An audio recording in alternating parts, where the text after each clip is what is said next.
Joining us now, all the way from Atlanta in the United States, is our good friend, athletics expert, and also the country manager of Making of Champions, Nigeria's premier sports promotion company, especially with a huge bias for athletics.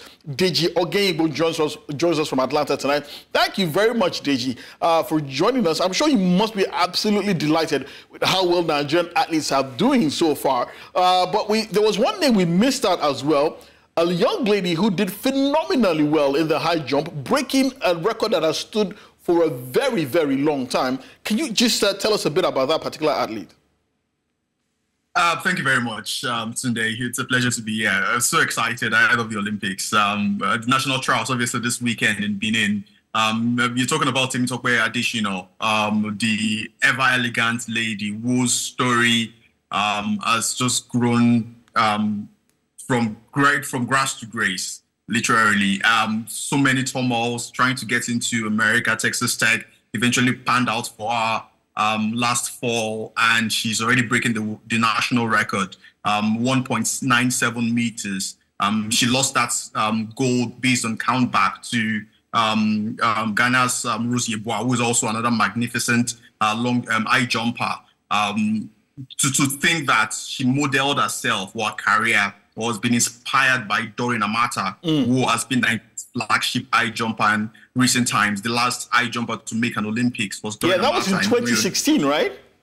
Yeah, 2016. Interesting. Now, Adesina now has now qualified for this Olympics, right?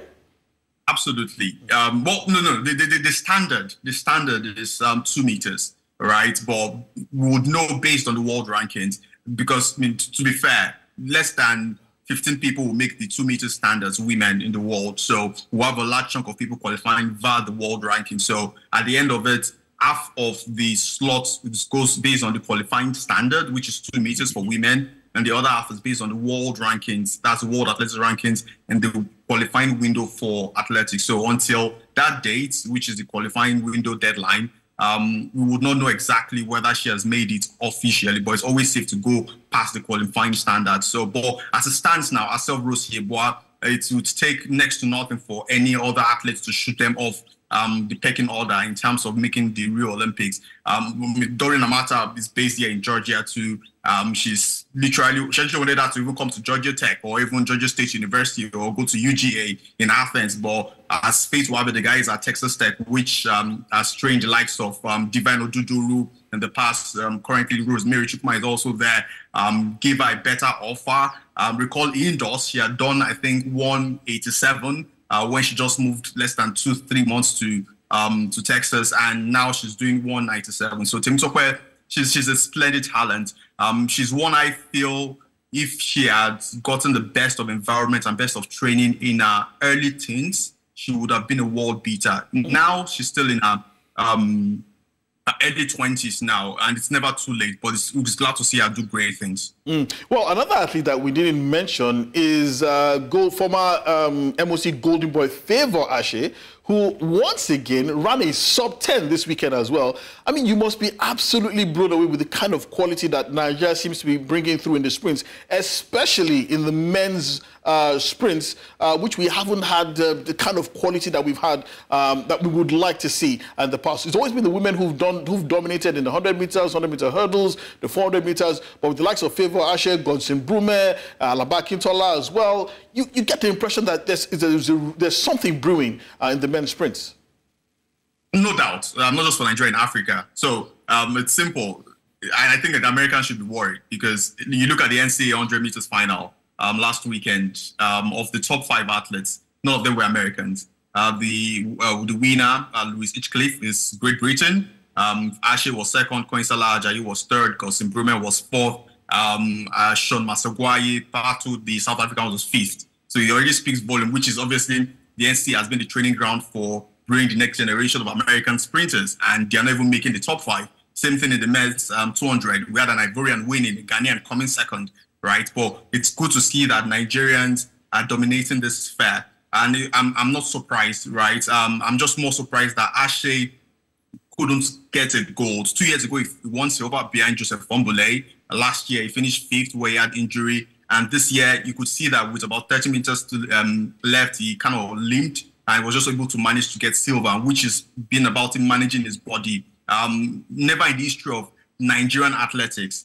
and I dare say, I would have to check my records, African athletics as a sprinter done 4 sub-10 seconds in a season. Akane Simbine would have done it, but I would have to check the record, or perhaps even Ferdinand Omayala would have done it at some point. But just hold on, Deji. I just want to be clear. You're telling me that you cannot remember the last time a Nigerian, not to talk of an African, did 4 sub-10s in one season. I mean, that's a big call. We're talking the likes of Deji Aliu, the Ezinwa brothers, Olakpade Adenike, Emedolu. These are some really world-class names I'm mentioning, even Francis Obikwelu. You're telling me that there's a possibility you can't remember anyone doing 4 sub-10s in one season? That one I can tell you for free. None of them has done 4 sub-10s in the season. I don't know about the Africa. For Nigeria, none of them. Wow. Fashuba, as good as he was, he obviously has the Nigerian record, former African record holder with 9.85 seconds. He only did a sub-10 seconds twice in his career. I think he did a 9.97, then he did a 9.85, right? Deji Ali only did sub-10 twice. Favour has done 7 in his career. He has done 4 this season. He has done 3 in the last 2 years. His personal best is 9.94, right? So you could tell the sort of talent Favour has. Then there's Godson, who has about 4 sub-10 seconds. So, but obviously we know that if this was like in the early 2000s, it would be a phase of these guys definitely are global champions. To make an Olympic final, you obviously have to run a sub-10, right? And that's what it takes for you to make a final. To win it, you'll be running a 9.8. The question is, do we have athletes that are capable of doing that now? Certainly no, right? But these are one for the future. These are guys in their early 20s, and you could see that in another 1 or 2 years' time, they would get to that level. And that's the beauty of it. Whether he turns pro now and signs a major shoe contract remains to be seen. I was speaking with him a couple of days ago, and deciding what to do next is very key. He didn't win the title, so they're going to perhaps lowball him with an offer. Last year, he got an offer, but you would obviously compare it to some of his previous athletes, compatriots, when Divine won the NCAA title in 2019, he went pro with Puma almost immediately when he did a double. So it's almost nice to bow out in a very good way. He still has 1 year of eligibility in college, so maybe he might decide to use it, he might decide not to use it. But as it stands now, Ashe is our only solid bet to get to the final of the 100 meters. But what needs to happen is for us to take care of his body pretty well. I would go as far as say they should give him a medical exemption not to compete at the nationals this weekend because of how cropped his body is. Then perhaps let him not race until the Olympics. He's qualified already. We also need him in the 4x1. Golf is also very crucial for that. There's Koinsola Ajayi. So it's looking good, right? It's looking good, and I'm pretty excited. And you look at Udodi, for example, as well as Favour Ofili. I was discussing with Bambo a couple of minutes ago, and I can't remember the last time. I don't think it has even happened where in a gold meet or in a Diamond League meet, a Nigerian or two Nigerians had won both the men and women's 100 meters at a gold standard meet before. It happened for the first time yesterday. Albeit in circumstances that favored us, but it happened. That's Udodi winning the men's 100 meters at the New York Grand Prix, where we had global beaters like Noah Lyles, Fred Kerley for starting. Then Favour Ofili too, also winning the women's 100 meters, where Ellen Thompson-Era was there, Morola Kiosu was there, Alea Ops, former NCAA champion, was there, and she won it. So you could see that we are there, right? The world are beginning to take notice of us. In an interview with Udodi, you could see journalists asking how Nigeria is getting back to its global superpower status when it comes to sprinting. And the reality is we actually have never really had a superstar athletes in our history before. Superstar, when I mean superstar, global superstar. Tobi Amusan obviously is only one, but in terms of the men and women's 100 meters, we actually never really have had one in the mode of Asafa Powell, Ewan Blake, Justin Gatlin, Tyson. So we are in that trajectory, and with what we're doing, our making of champions with the MTN champs that we've had, where in 2018 when we discovered Ashe, we only went to like 3 cities.